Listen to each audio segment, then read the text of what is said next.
ప్రియమైన వార్లారా, యేసుక్రీస్తు నామమున మీకు నా ప్రేమపూర్వక శుభాకాంక్షలు. ఈ స్థలము చూసారా, చాలా అందంగా ఉన్నది కదా. చాలా బ్యూటిఫుల్ అయిన ఒక స్థలము, సౌత్ ఆఫ్రికాలో ఉన్న ఒక అద్భుతమైన స్థలములో నుండి మీతో మాట్లాడుచున్నాను. దేవుడు మనకొక అద్భుతమైన మాటను జ్ఞాపకము చేయుచున్నారు. 95వ కీర్తన 6వ వచనములో, ఆయన మన దేవుడు, మనము ఆయన పాలించు ప్రజలము, ఆయన మేపు గొర్రెలము అని ఒక భక్తుడు అద్భుతమైన ఒక కార్యమును మనకు జ్ఞాపకము చేయుచున్నాడు.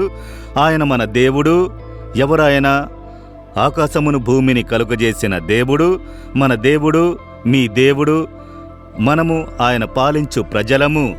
అదేమనగా ఒక కాపరి మందను మేపి దాన్ని కాపాడి నడిపించున్నట్లు దేవుడు మనల్ని కాపాడి నడిపించుచున్నారు అన్నది ఈ వాక్యము ద్వారా మనము తేటగా తెలుసుకున్నాము. యేసుక్రీస్తు కూడా తనను గురించి చెప్పేటప్పుడు నేను మంచి కాపరిగా ఉన్నాను అని చెప్పారు. కీర్తనలు మనము చదివినప్పుడు యెహోవా నా కాపరి అని చదువుచున్నాము. యెహోవా నా కాపరి అయినందున నాకు ఏమీ కొదువుగా లేదు, దానికి నాకు ఏదీ అవసరము లేదు అని అర్థము. అలా చెబితే ఏంటర్థము? ఒక కాపరి, తన మందను కాపాడే ఒక కాపరి, ఉదయమైన వెంటనే అతడు దొడ్డిలో బందీలుగా ఉన్న గొర్రెల్ని బయటకు పంపిన వెంటనే ఆ గొర్రెలు అతన్ని వెంబడించును. ఆ గొర్రెలకు దేన్ని గూర్చి అయినా దిగులు ఉంటుందా?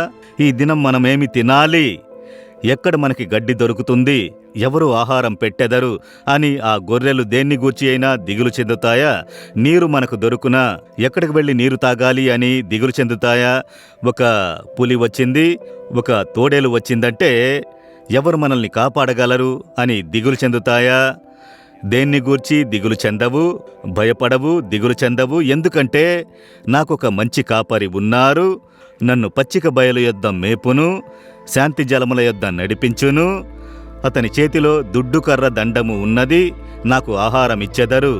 నాకు విరోధముగా కీడు చేయుటకు తోడేలు వచ్చినను, ఒకవేళ పులి వచ్చినను, సింహము వచ్చినను, అతడు నన్ను కాపాడుకొనును అని సంపూర్ణ నిశ్చయత ఉన్నందున దేన్ని గూర్చి భయపడదు, కలవరపడదు.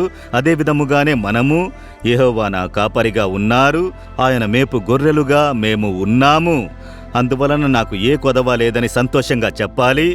మీరు చెబుతారా? మీరు సంతోషంగా చెప్పండి, ఆయన చూసుకుంటారు.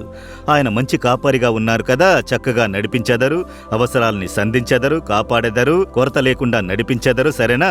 విశ్వాసముతో చెప్పండి, యెహోవా నా కాపరిగా ఉన్నారు, నేను ఆయన మేపు గొర్రెనుగా ఉన్నాను. ఆయన నాకు కాపరిగా ఉండి చక్కగా నడిపించుచున్నందున నాకు ఏ కొదువ లేదు.